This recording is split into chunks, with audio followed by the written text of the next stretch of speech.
His Excellency, Mr. Turki ALASHIK, actually comes out and states on the Alewani show, he says the real reason that the Vergil Ortiz and Jaron Ennis negotiations actually fell through. Now, it was not Vergil Ortiz's fault. He wanted the fight to happen.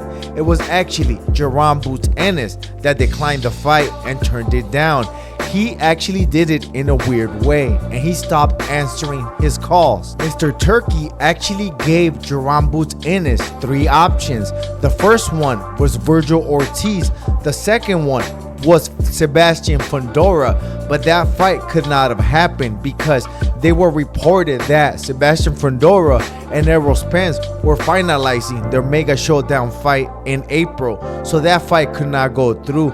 But they did not mention the third opponent. I wonder who that could have been. But His Excellency actually stated that Jaron Ennis did not want to move to 154 to fight Vergil Ortiz. Now there's another opponent that Boots could have fought, and he was coming from 140. Now that's Teofimo Lopez, the TAKEOVER. Now that would have been a great fight. I wanted this fight to happen because I actually think Teofimo Lopez is gonna whoop that ass. I kind of see where Jaron Ennis is coming from you know, being a dog, because if he goes to 154, anybody in the top 10 will give Jaron Ennis the work, and he could probably lose because that place is made of a landfill mines. Man, everybody will explode. But at 147, there's not a lot of top level fighters. Teofimo Lopez coming from 140 to 147 will probably be the best fighter at 147. But to me, Jaron Ennis is a real dog. I have never really seen another fighter like duck a lot of other fighters without even trying to hide it. He does not really give an explanation because the money is there. He was supposed to get a purse guaranteed of $5 million. Now that was gonna be the biggest bag he will probably ever get, because he probably would have lost. And before this, I had Jaron Ennis at a high level, in high regard, because he was it did seem that he was not ducking any smoke. And after his last fight with Karen, he did state that he was gonna move to 154 because his pop will be there and he will be a lot stronger and faster. And I don't doubt that, but is that really gonna be enough to challenge any fighter at 154? I mean, it's a tough test, especially since he has not been acclimated at 154.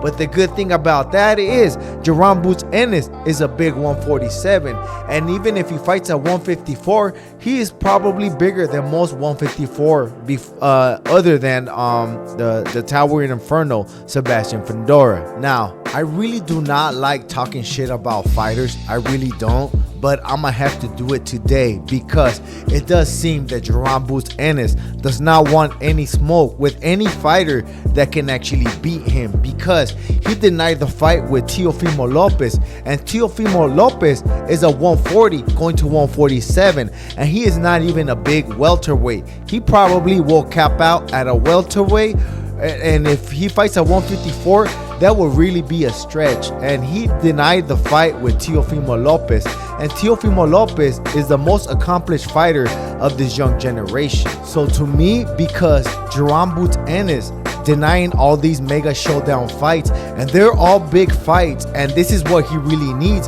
and what he really wants. But does he really want these fights? I really don't think so, because he does not even come out and defend himself. He's really acting like a... You sound like a bitch.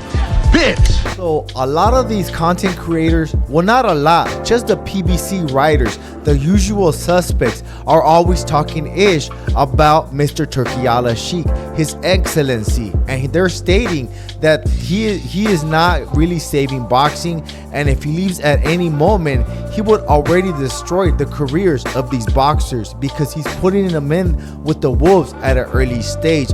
But does that really matter? If he leaves and he does do that and there's nobody undefeated, the top level fighters will still have the least losses, kind of like a Sugar Ray Robinson or something like that. Do you think because these guys are not undefeated anymore that boxing is gonna die? And I bet you all these PBC riders probably want to beat the shit out of me because I know they got a big old ego and I'm pretty sure they want to smack me, and that's cool. I mean, if you want, go ahead, you can try. But yes, guys, I ain't the biggest, I'm the baddest. If you want to help out your boy, throw $1 at the super things. I gotta roll.